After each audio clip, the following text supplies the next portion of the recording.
Hey, what's happening, guys? It's Dave Brown here with jamplay.com, and it is week 3 of strumming strategies. This week, we're going to get introduced to swing, nice little syncopation feel, and the A minor chord, which is basically an E chord. If you're already comfortable making that E from week 1, A minor should be no difficulty whatsoever.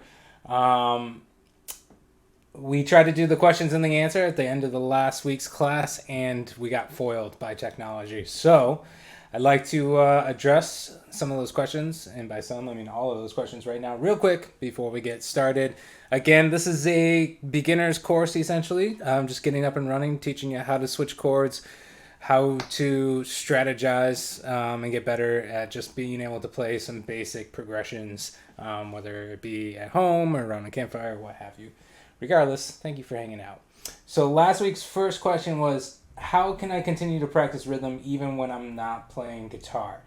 So you can do that. There's certain things you can do. For instance, you could play, if you're like, let's say you got a commute and you're stuck in the car, you could put a metronome on and just kind of try and keep steady tempo with it. You can even pretend like you're swinging.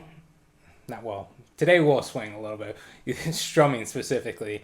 If you know the strum pattern, da, da, da, da, da, da, da, that's going to be one today. Really just little things like that, like the metronome. If you don't have a guitar, that's probably your best bet. And just kind of visualize. You can, if you're familiar with rhythms, like I've been walking you through, you can count on as well. There's not a whole lot you can do, unfortunately, without a guitar in that sense, but that's about as what you can do. My fingers are still hurting. Anything that will help. Really, I can't say that there's anything in particular that will help your fingers from hurting other than taking the time to just practice more. You got to push through it because if your fingers hurt and you don't practice, it's going to take that much longer to get to the point where they won't hurt. So it's like either have them really hurt for 2 weeks or have them sort of hurt for 4 weeks, that kind of scenario. You want to make sure your guitar is set up properly, especially if some of you have like kind of a crappy acoustic guitar. It could really be all the difference. You might think you suck, and then you pick up a really nice guitar, and the action, meaning how close the strings are to the neck, is really low. You want it generally low to make your life easier. And you pick a new one up that's better, you'll find that it's easier to play. And so that's one of the reasons why, I generally argue for wanting to spend a little more dollars and cents on a guitar, just because if it's nicer and it plays nicer, you're going to feel better. You're just going to want to do it that much more. And worst case scenario, if you're going to hawk it, you get more money when you hawk it. Anyway, my mom keeps yelling at me that I play too loud. What should I do? Excellent question. Mom, just doing her job. We understand. One thing you can do, two tricks basically. One would just be playing with your thumb. It tends to have a softer, I suppose. So if you really got a hard pick and you're digging into the strings like crazy, it's going to be loud. But if you kind of you can kind of soften it up with your thumb. Wes Montgomery, famous jazz guitar player, developed a whole style like that because he didn't have a mom. Well, he had a mom, but his family, he was a grown man at the time. The only time he could practice was when they went to bed. So he just practiced with his thumb because it was softer, and voila. Okay. Another thing you can do is get an electric because, especially parents tend to think electric, loud. True, can be, but the electric guitar itself, when it's unplugged in, is really soft. That's about as soft as you're gonna get. So you don't have to plug in an electric guitar. You can just play it unplugged, or if you do plug it in, you can turn it down really low levels to the point where an acoustic might even be louder than that electric. So just some things to think about. Okay, that does it for questions. We're moving on to today's lesson, which again is going to be involving the A minor chord, as well as kind of getting introduction into swing feel and syncopation and all that fun stuff. We just discovered eighth notes last week. We're going to continue with eighth notes this week, but just a slightly different interpretation. before we get going, I just want to kind of introduce the A minor chord and sort of kind of take the time to get warmed up with some of the chords that we had before. We don't need to go crazy overboard with this. This is something that you should be doing in your own time. Most of the work, yeah, you can pick up one of the songs that we worked through that's encouraging, that's fun. You can pick up songs that you love, Dylan Tunes or Jack Johnson or whatever, and you can play those as well. All of that is gaining ground towards your ultimate goal of being able to play, so none of it is technically wrong. However, I will say that a lot of your inconsistencies and a lot of your ability is going to just come from straight up just practicing chord transitions, like we're about to right now. So let's just do that. So as far as the A minor chord goes, again, I was mentioning it's just like E. So let's just kind of review E really quick. E is your first finger on the first fret of this third string. Middle and ring are going to come over on pair. Middle on the fifth string, second fret. Ring finger on the fourth string, second fret. There's your E chord, okay? A minor is exactly like that. We're just going to relax the hand and move everything down towards the ground one string. So now your first finger's on the second string and 2 and 3 on 3 and 4 instead of 4 and 5. You're not going to play the sixth string. You're just going to play from 5 down. That's A minor. So again, you had E. You got A minor. So we're going to practice that transition in a second.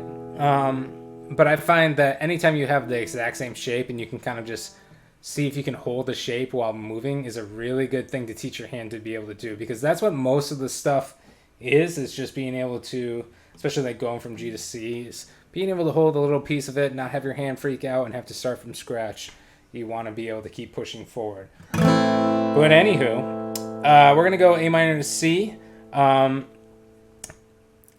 Now I'm realizing that we're going to use the drum backing tracks, so before we even get started with that, because I'm all over the place, let's just talk about swing really quick, and then we'll kind of practice what that is. We don't need to completely digest swing just yet, but essentially eighth notes are divided in half, divided to be in half, so it's like a 50-50 division of the beat, so like 1 and 2 and 3 and 4. And so when your foot goes up, your pick goes up through the strings, foot goes down, pick goes down through the strings. You can rock back and forth, looks ridiculous, feels great because everything's in the groove, and as soon as you do one strum that is against the grain, you can hold yourself accountable, because unfortunately I can't hang out with you all the time and yell at you when you make a mistake. I would love to. That would just lighten up my day, but unfortunately reality doesn't allow that.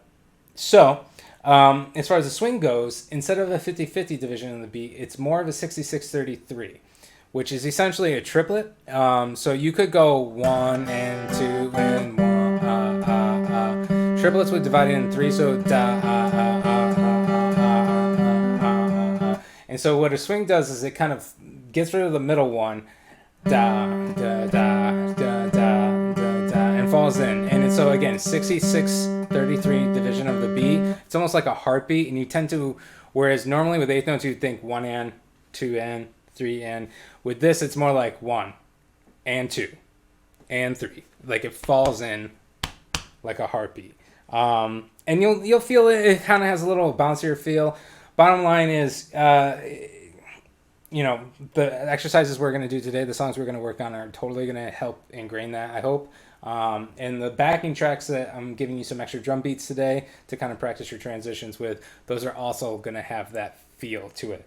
However, we don't necessarily need to understand that feel. I just want to kind of go over it for these chord transitions. I'm just giving you the heads up that this track is going to feel slightly different. But same purpose is had. Eventually, you know, when you start to get through some of these strum patterns, the swing will be that much more relevant in a second. But covering things and stuff, we're gonna do. I'm gonna do two beats and 2 beats, and then 4 beats. Or I'm sorry, 3 and 1. So A minor, I'm gonna hold for 2 beats. Then I'm gonna force myself to kind of go up on garbage on 3 and 4 as I get to C. Okay, so.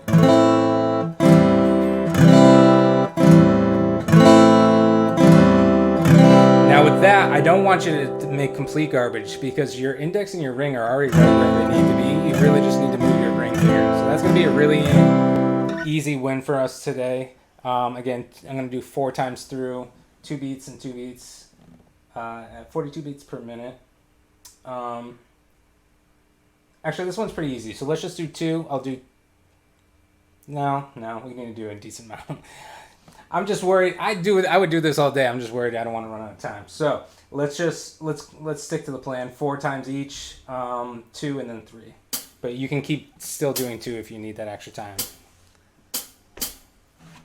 1, 2, 3, 4.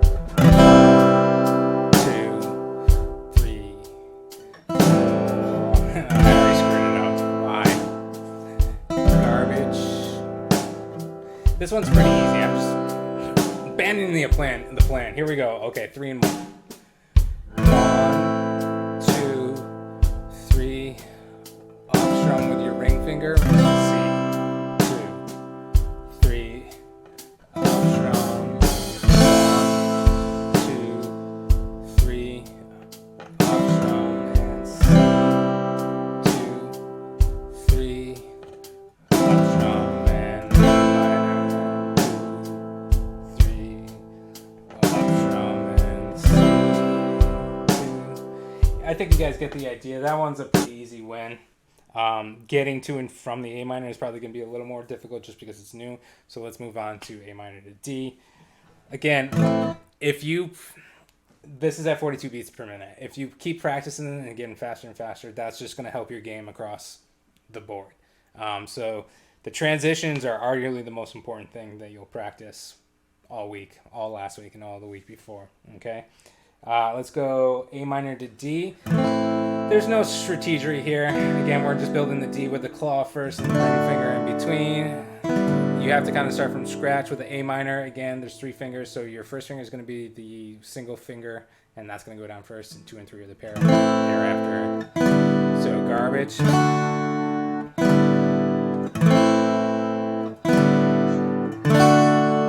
For time's sake, I'm just going to go a hair faster. We're going to go to 50 beats per minute. And that will kind of get us going.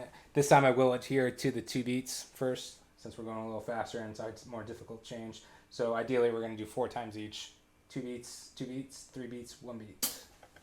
2, 3, 4. 1, 2, 3, 4. 1, 2, 3, 4. 1, 2, 3, 4. And it's really important that your fingers are off the chord. You're not just holding. It's not the end of the world, but you're trying to avoid that. You're trying to have completely open strings. One more time.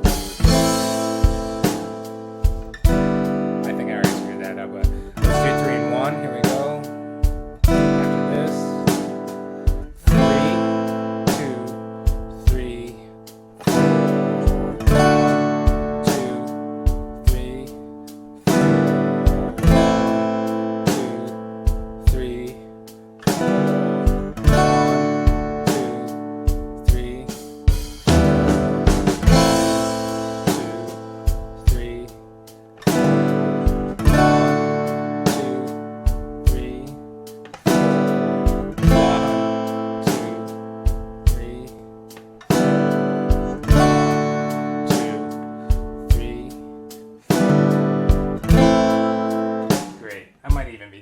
times than I should. You just want to spend some quality time with it. I'm just basically at this point, this juncture, showing you how to practice it. You can practice along with me and go back and watch through that again, or you can just sit down with these tracks and spend 4 minutes going back and forth between the same 2 chords, just trying to get, you can go a little faster, use a metronome. There's other drum tracks and courses I've made on here. I know probably Next Level Triads. Can't think. There's probably some other drum beats I have on here, or YouTube, or I'm sure other players have made some drum beats too. You just want to make sure, especially with this stuff this week, we're working on the swing. All right, moving on. A minor into E minor. This is even easier. You're just going. So you don't even need the first finger on that E minor. And since that's basically A minor to E too, let's just do, we're going to do A minor to E minor. It's pretty easy. So we're going to just do 3 and 1. I'll do A times through A minor to E minor, and then we'll do A times through A minor to E, which is, again, the exact same shape. You're just moving everything up, relaxing, moving everything up, relaxing, moving everything down, relaxing, moving everything up. You know, even if you hit the 6th string with the A minor, it's not the end of the world, too. You're just generally trying to avoid it. 8 times each, 3 and 1. E minor first. Here we go. 2, 3, 4, and 1, 2, 3,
So you get the idea. You're just trying to switch back and forth. We're going to do A minor to G now, and that'll be our last one for today.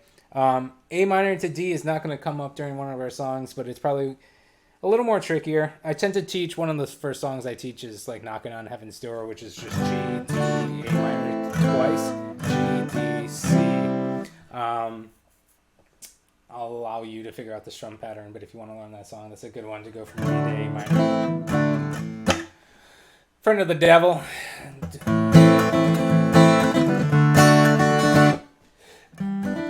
You know, there's a lot of songs with D to A. A minor, that is. D to A as well. But we're going to go A minor to G. And then, again, there's other transitions that you want to practice from the week before. This week is kind of nice because we're going to get a little more creative with the right hand and the feel. But essentially, we're just trying to keep it to the same chords we've been practicing. I know some of you might find that the chords aren't really clicking for weeks, maybe months, and I hope that's not the case for you. But you just gotta, those transitions are what's up. Like, that's half the battle. Just sit on the couch, make sure they're clean. Anyway, let's stop stalling. We got one more transition. We got A minor to G. So I'm gonna go 4 with 2 and 4. What? 4 with 2 and 2. 4 with 3 and 1. Here we go. 1, 2, 3, 4. You know what? Guys, I didn't even tell you how to go to it. Essentially, my strategy is get rid of the first finger. 2 and 3 are going to shoot up as a pair. Pinky's going to go down. And then your first finger's kind of hanging out. It's ready to go. So you're just going to want to kind of relax your hand, take those fingers off, and start with your first finger down. 2 and 3 up as a pair. Let's try that. Promise no more interruptions. Here we go. 1, 2, 3, 2. 2,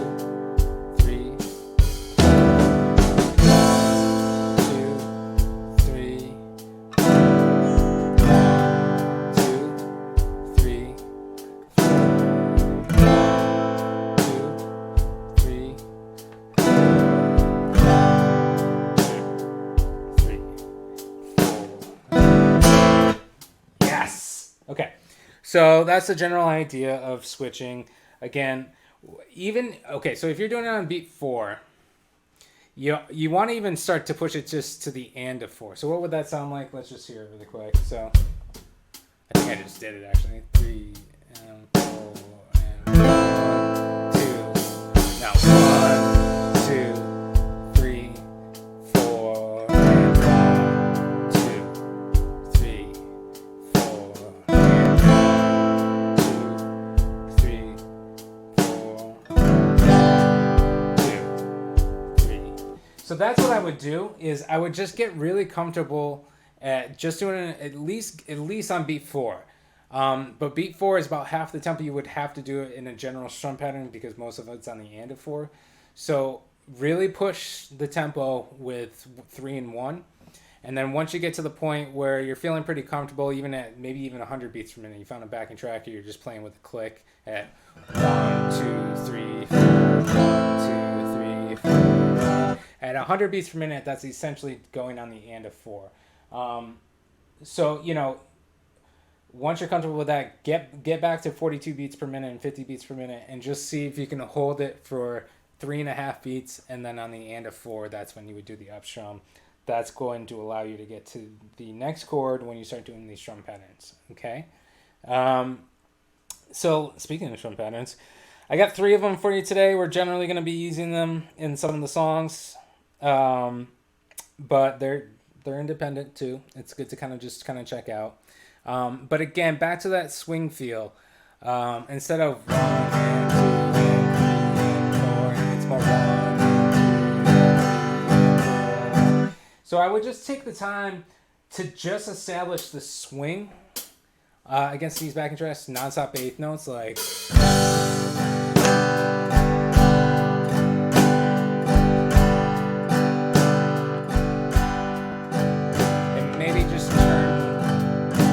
As a quarter note.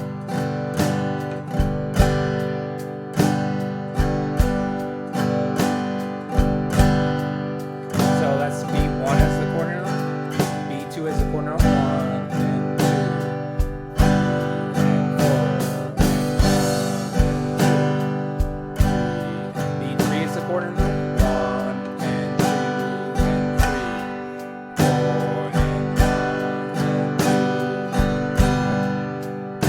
4 and 1.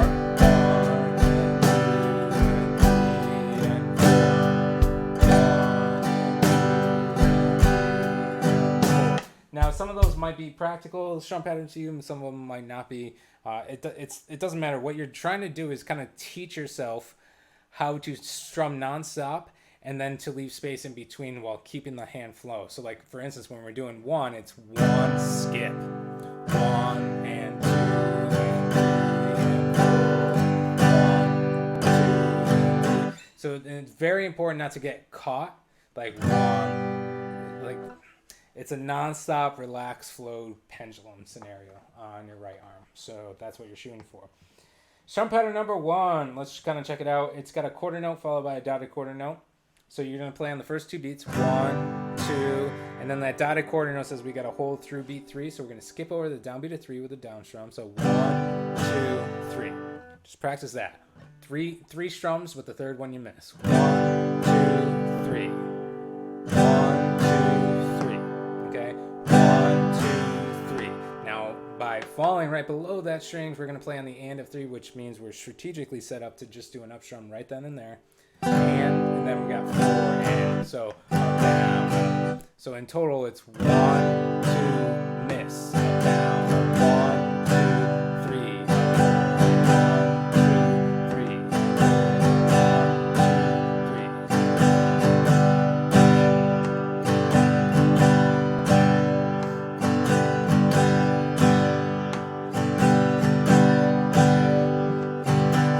Let's hear it with the backing track.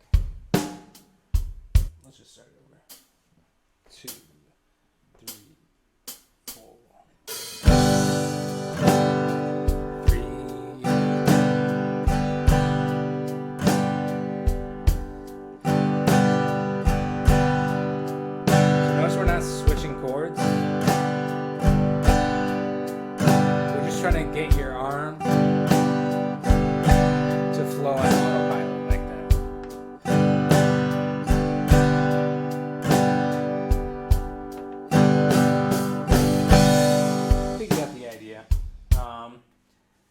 Is this 100% part of your homework? No, the basic songs are going to be like the thing that you accomplish this week. Again, but transitions are the most important. But also just taking the time to read these and understand, yes, I think that's worth your time. Is it going to be the number one focus? No. I would say transitions and then songs and then these strum patterns. But understanding what these strum patterns sound like and how to apply them into your playing, you can even start to make up some of your own songs. If you got the drum backing track, you could take literally any chords and kind of just put them together. And as long as you keep that strum pattern going, it's going to sound like a song. And if not, it's definitely an exercise. So um, that's strum pattern number one. I'm going to play strum pattern number two for you. And then I'll start to kind of move between chords after we've strummed through it a couple times with the backing track, just so you get the feel of what that might look like. Again, I'll probably just pick one chord to switch to, just so you can kind of practice that up strum on garbage. So we'll go G to D. That's probably one of the more harder switches to practice, so might as well put the time in. Being on 3, and then the same kind of back half of the strum pattern. Up, down, 1, 2. So whereas number 1 is 1, 2. This is.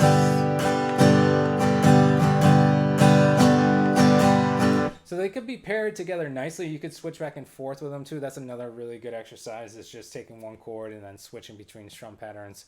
I'm not gonna hold you to that today, but good students, the ones that thrive, are the ones that don't look at this as a chore, but look at it as a puzzle and a game, and kind of tend to just get lost in the moment, and do nerdy things like that. Because if you keep the end goal in your mind, it's not so bad. You can kind of see that you're getting closer to your goal, and really that's all that matters. So here's number 2 against the track, and then I'm gonna, after about 4 times, we'll switch to G and D, just so you can kind of practice. But again, it's always on the and of 4, so it'll be like 1, 2, and 3.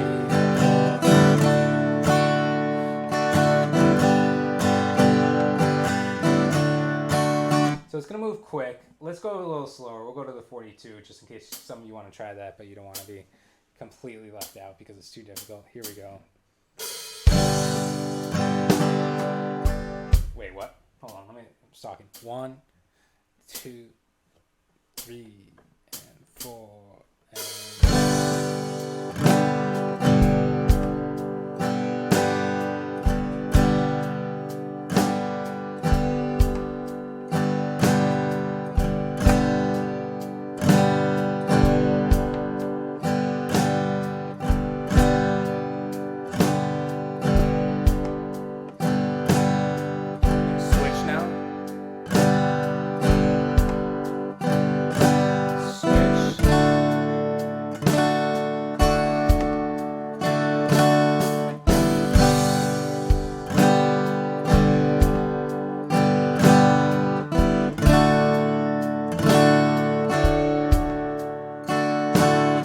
almost difficult at that speed. I'm going to switch it up. Let's go back to 40.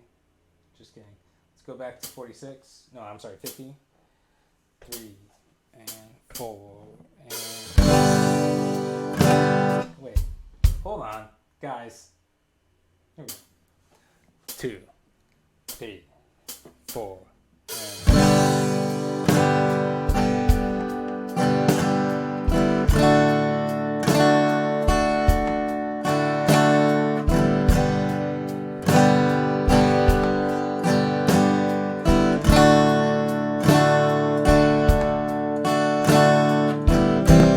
starts A minor.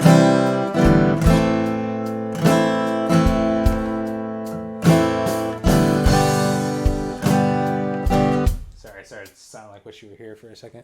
That's where my brain went, and then I screwed up. That's the idea, is that first priority is the strum pattern, just being able to hold it down, not just 4 times, but like for the entire strum pattern, for the entire track almost. And then go faster if you can hang. Then try and, eventually start to go back and try and switch chords. Or even mix match strum patterns, as long as it doesn't screw you up too much. Here's strum pattern number 3. It's a lot of syncopation. So you're skipping over you're skipping over 2 and you're skipping over 3. So again, just to kind of recap on the syncopation thing, it's pretty obvious, like when you're doing quarter notes, 1, 2, 3, 4, every time you do a strum, you have to come up and down and around and kind of play it again. Right? However, it's a little less obvious when it's the other way around, where you go, I'm sorry. So what I'm doing there is I'm skipping over the downbeats of the numbers and coming up on the ant. And that's exactly what the syncopation is. That's all it is, kind of playing on the offbeats a lot. So it's going to sound like this. And they've actually referred to, like the last one we just did is known as the Island Strum. I just realized that I forgot to mention that. And it's just, the reason why they call it the Island Strum is because it's very indicative. Syncopation is very indicative of island grooves. That kind of thing, basically, is the moral of the story. A lot of ukulele, that kind of vibe will kind of do that strum pattern. This one is very similar, but again, it's non-stop, so it's 1 and 2 and 3 and 4. So they all have the same back end, and 4 and 5.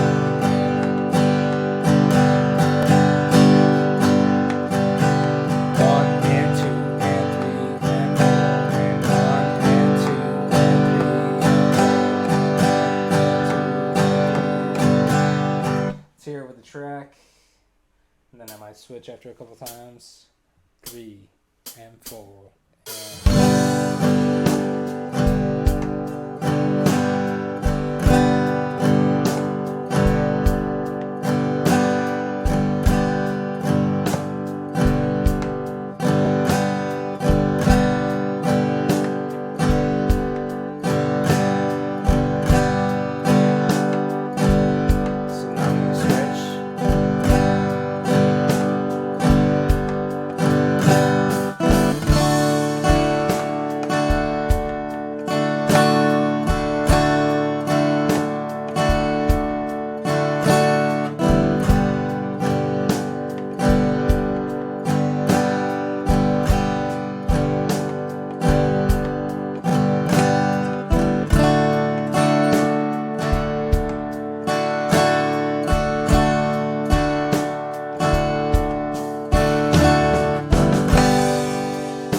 And so what I did in that time when I was switching back and forth between chords is I was kind of hanging on chords for 2 times through a strum pattern.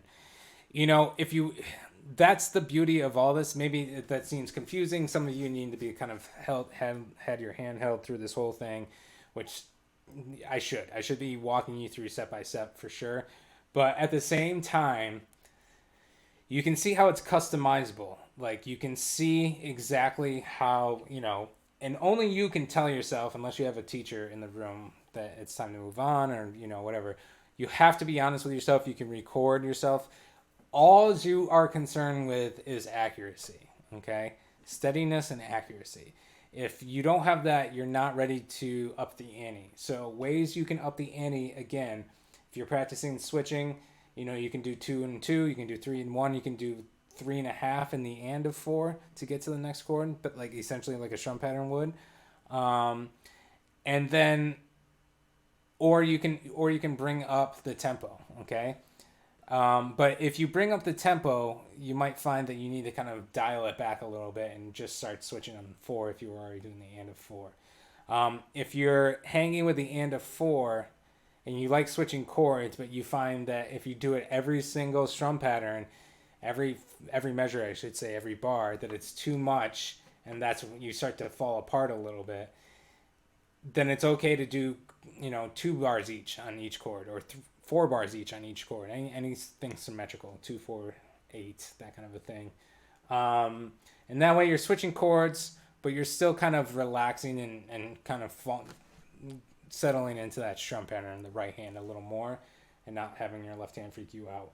Ideally, you should be able to eventually kind of transition on each chord. But obviously, depending on which chord you're transitioning to, some of them might give you a little more difficult than the others. Let's just keep moving. I feel like I'm talking a lot today. Let's just keep moving. So those are the strum patterns. Again, you can practice them against the drum backing tracks at various tempos, and then Try switching chords to spice it up a little bit. But is any of this... Ultimately, you're picking up the guitar because you want to learn songs you like. So I doubt my compositions will be the say-all, end-all and the reason why you picked up the guitar. So take it with a grain of salt, trying to accomplish it because I'm walking you through it. It's nice to have somebody walk you through some of this stuff.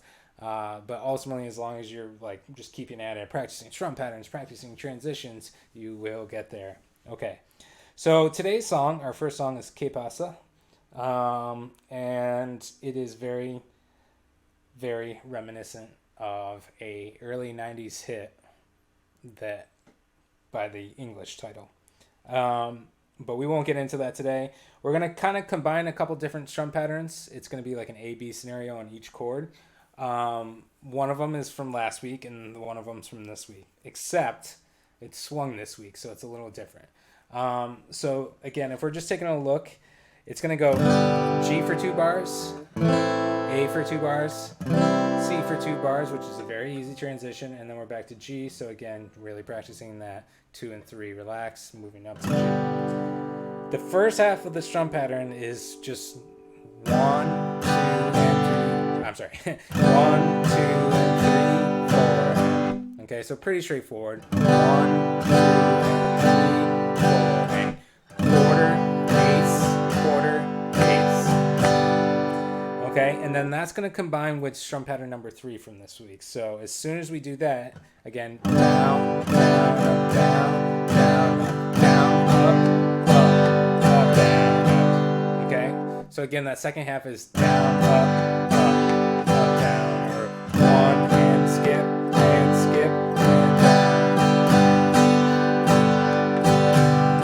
I can't tell you how important that skip is. I find that I tell students that that's what they need to do, and then when we go to practice it, they're just not doing it. Like, it's not just like a really good idea. It's almost a necessity, okay? Very important, okay? So combined, let's just play that combined against the drum backing track on just one chord G. Again, it's 1, 2, and 3, 4, and 1, and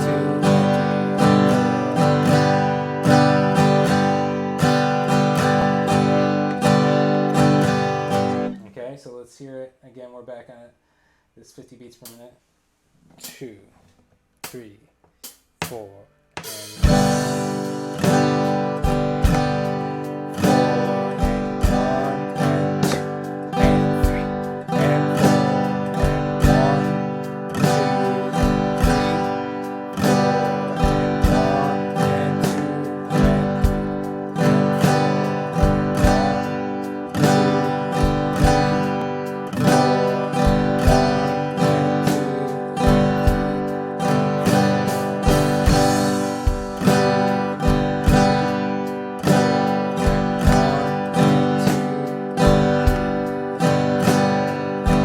okay, so then you're going to have to get from G to A minor. So 1 and 2 and 3 and 4.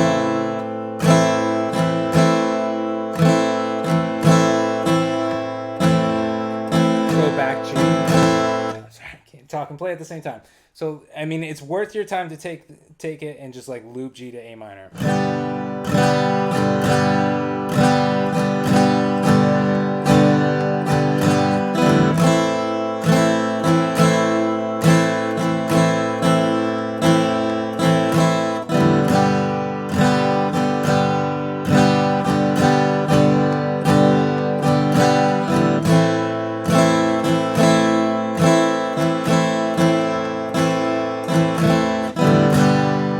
Because I don't know how well you're doing right now, and most students need to take the time to it's every time you sit down with a new piece of music like this, or just like a chord progression, your job isn't to play it right then and there. Your job is to go, okay, what's the first 2 things I got to do? Let me just get really good at those. Okay, got those. What's the third thing I need to do? Okay, let me practice that. Okay, what's the 4th thing? No. What's 2 and 3? 1, 2, and 3 together. That kind of a thing. You have to build it like a train. You add a cart to the whole train. You add a cart to the whole train. Make sure it's all good. Eventually, you got yourself a whole train. A minor to C is going to be pretty easy. C to G is gonna be, again, as long as you can relax your hands and push that there. That's the idea. So let's just practice C to G really quick.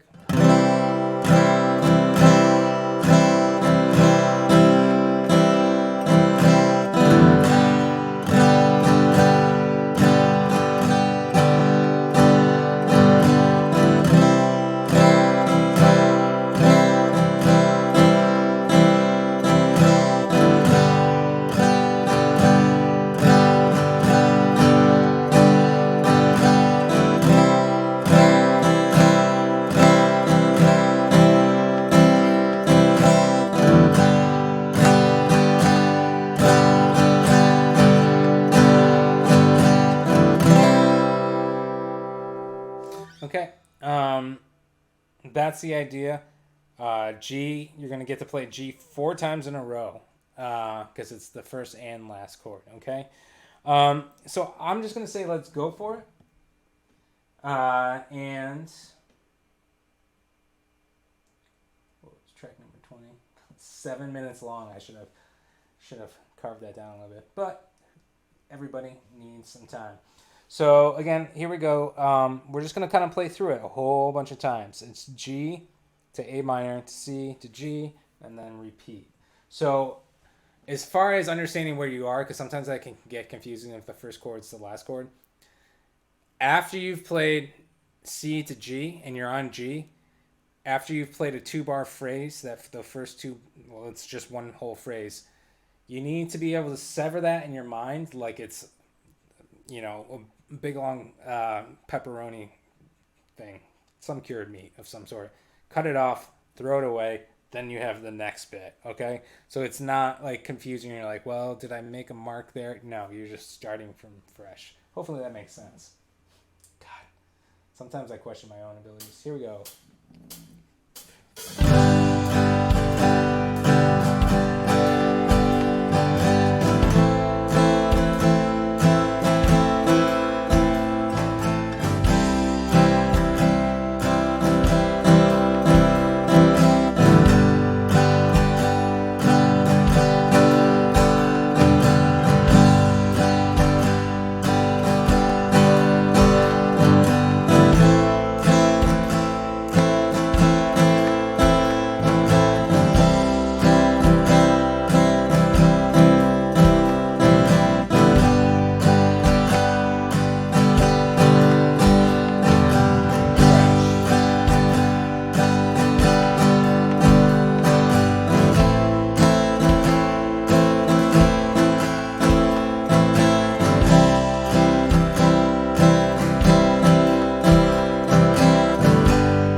So that was Que Pasa. A little faster than I was just going through, so hopefully, you know, didn't completely throw you under the bus. Some of you, again, and everybody's different, so where you're at right now. So some of you might feel that the strum pattern's kind of messing you up, but generally speaking, you got the chords, and you can, you know, you could totally simplify and just like da da da da da da da da da da da da. You could just basically play whole notes if you just want to get through the song. and then slowly but surely bring in the strum pattern. So some of you might find that just keeping the strum patterns difficult, but switching the chords isn't the problem. Some might find that the strum pattern isn't the problem, but switching the chords is. Again, you want to identify the problem. The problem is half the battle. Like if you can identify what the problem is, then you can focus your energy on just making that better. And instead of just plowing through it and hoping for the best. That's kind of one size fits all right now, unfortunately, but you need to be your own physician on this. Record yourself playing along with it. Are you rushing? Are you slowing down? Are you consistently getting, C to A minor, or A minor to C, I should say, but is C to G's kind of screwy?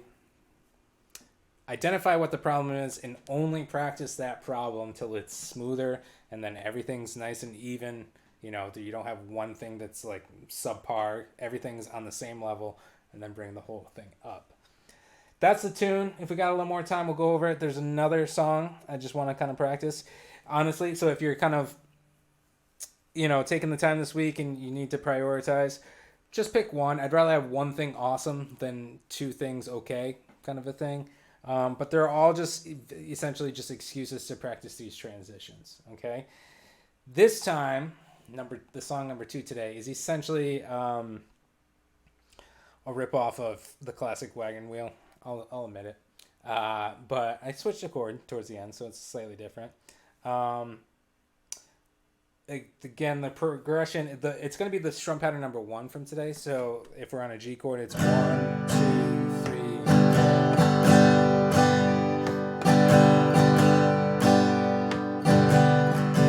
And then it's going to move. So every measure is a new chord. So it's going to go G, D, E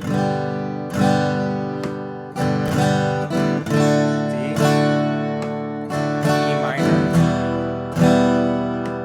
C,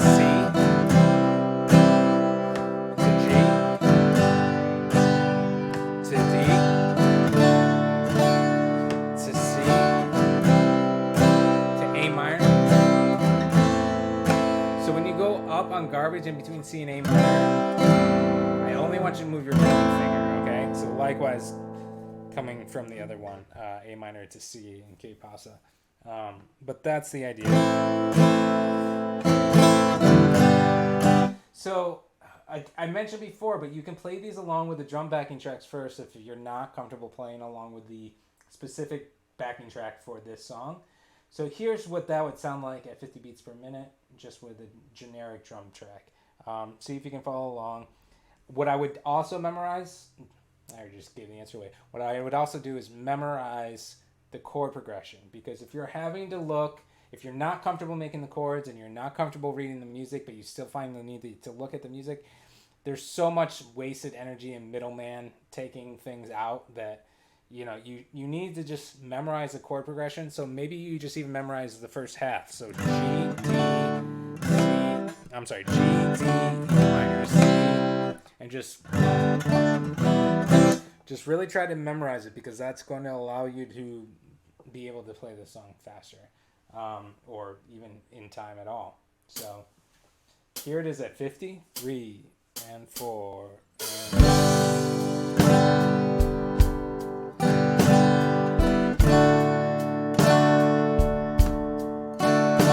minor.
I would assume that most of you, if you're just getting up and running with these chords, that you're probably not even going to be able to hang with this right at this split second.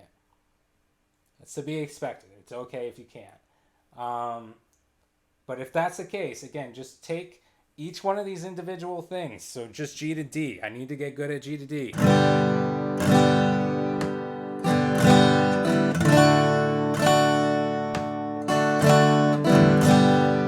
Technically, we practiced the transition before, but we didn't do it in the context of a strum pattern. Specifically, a strum pattern that we would need to use during the song. So maybe instead of just doing the generic 3-in-1 kind of strum pattern switches, maybe your goal for this week, or at least the first half of the week, is to just practice each individual transition you would have to do for 3 minutes straight. Today's going to be G to D. Then I'm going to do D to E minor. Some of them might be easy and you can kind of skip over them, but at least tackle the problem switches back and forth, like just looping it for minutes straight, losing yourself in it, really, critiquing, okay, I didn't place my first finger there properly, it needs to kind of move a little to the right, to the fret. That kind of thing is what makes you a better player. So, but if you're close, feel free to fake it with me right now. We're going to go to the track. Hope you've had fun. If you guys got any questions, let's hear them. I'm down to hear them. Here's This Time with the track. Ready? A little faster now.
Some of the track, I should just went for it. Anyway, that's it. And that's basically Wagon Wheel too. I know I mentioned that, but if you just don't go to the A minor and chill on the C, that's Wagon Wheel. Traditionally speaking, I think Old Crow's version is an A, so you can capo the second fret if you have a capo and do it like that. The first 4 chords, G, D, that progression is a 1-5-6-4, and that just those 4 chords in that, if you just loop that is so many songs. There's a classic YouTube video called Axis of Awesome, AXIS of Awesome, and they just go through like 40 tunes with that, Just a small town girl. I don't know what key it's usually in the key of E. Again, some of them might not be in the same key, but essentially that's the chord, that's...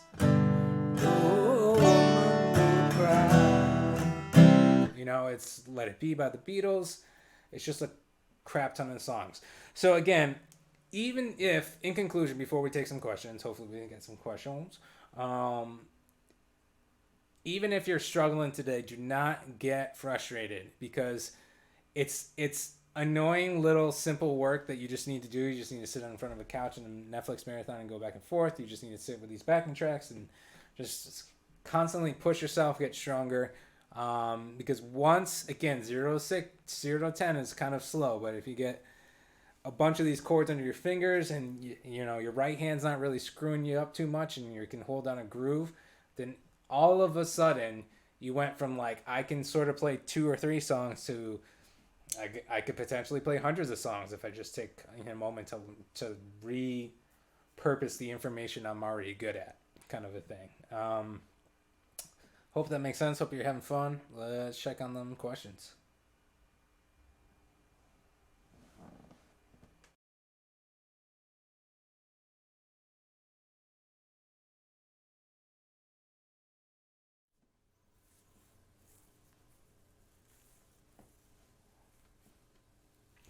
So, we got some questions, which makes my heart oh so warm with joy because that's why I do this is to help you guys out. There's a couple wise guys in the crowd. Always appreciate a good joker, but don't be surprised if you don't get a decent answer. This is a beginner's course. We are not going to be covering 8 finger tapping. Maybe you're just bored and want somebody to shred for you. I'm not about to try and do this on. It's like going to a race car drive or a race car race with a minivan. We're not going to be doing any of that. But essentially, it would be Yvette Young. She's got a course on jam play. Check out her out. She's probably doing some 8 finger tapping. All right. How do I sound more like Eddie? These two are kind of the. That's a more actual question, even though you're probably just learning to play chords. First of all, if you're trying to learn the stuff in this course, you are probably a couple of years away from beginning to sound like Eddie. And my apologies, it's just the way math works. You have to put in time. Math and time always solves the problem. So do that. Practice your butt off. Really get into finger exercises and legato, know your major scales, and then eventually tapping. There's a lot to do. I mean, again, if you're watching, there's probably too big of a list you can make for you. You got some time. So enjoy the ride. It's all about the journey, not so much the destination. Okay? All right. What is the history of swing groove? That's a really good question.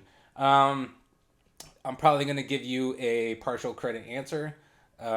Swing, what we refer to as swing, was developed in, at least acknowledged, we'll say, in American culture in like the turn of the 1900s, in New Orleans, probably Mississippi, basically in the South. Essentially, what it comes from is a.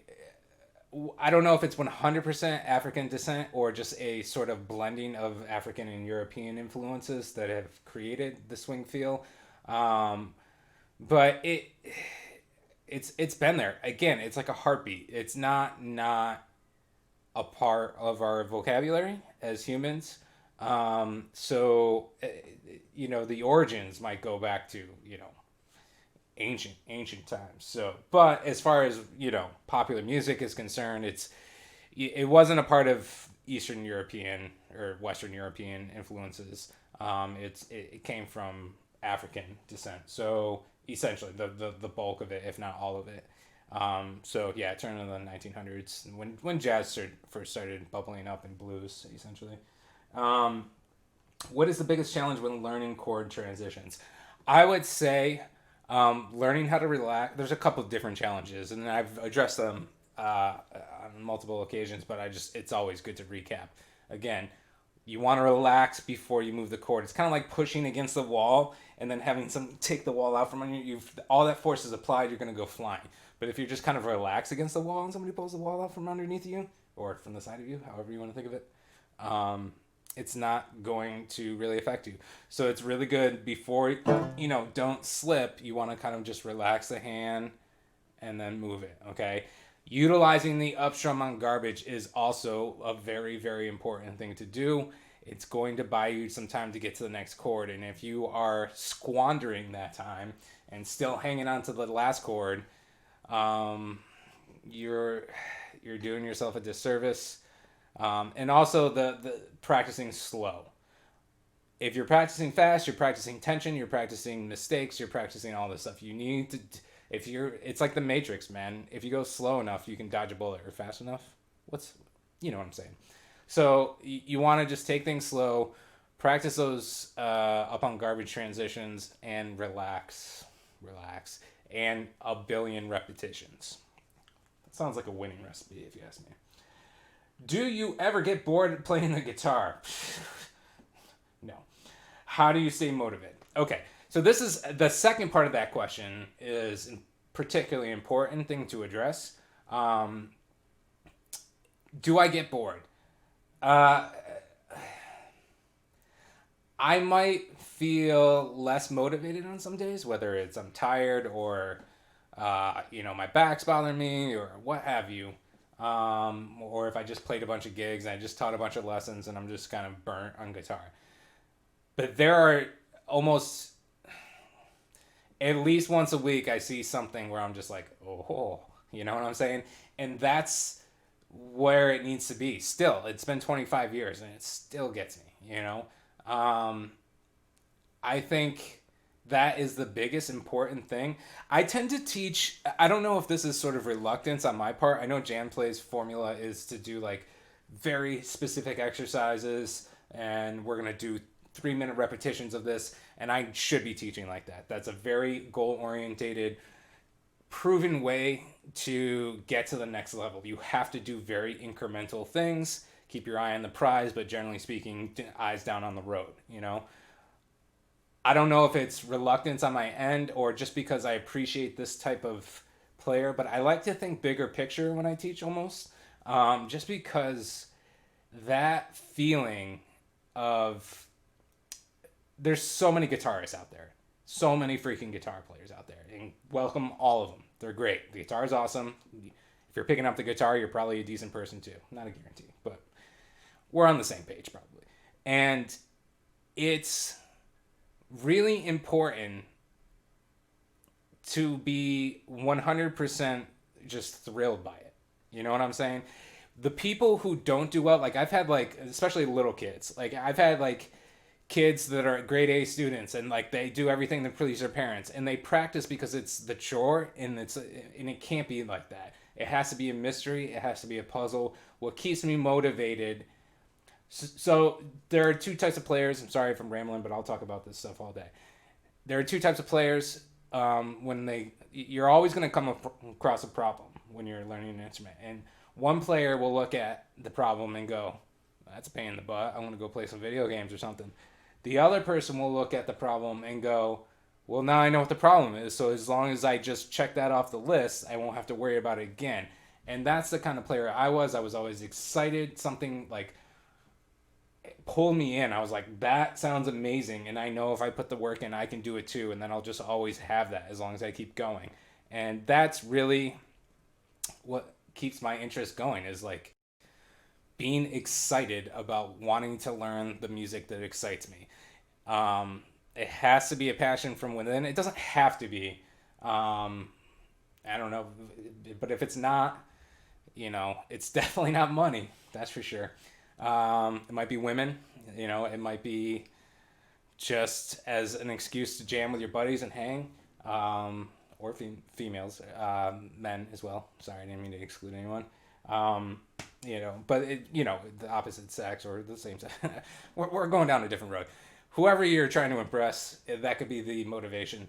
But generally speaking, it needs, for me, you want to have the passion from within. That's the easiest way to make it happen. Like, I remember Jimmy Page is saying that it was like a labor of love. Like, it was never a chore. Because if he wasn't getting paid, he would still be doing it anyway, and that's what it needs to be. Okay. And I believe, yeah, that'll cover it. That'll do it for these questions. I hope you've enjoyed the course. Next week, I believe we're getting into 3/4 timing, which is kind of like swing in a way. And we're going to take on the D minor chord, if I'm not mistaken, as well. Hopefully you guys are hanging.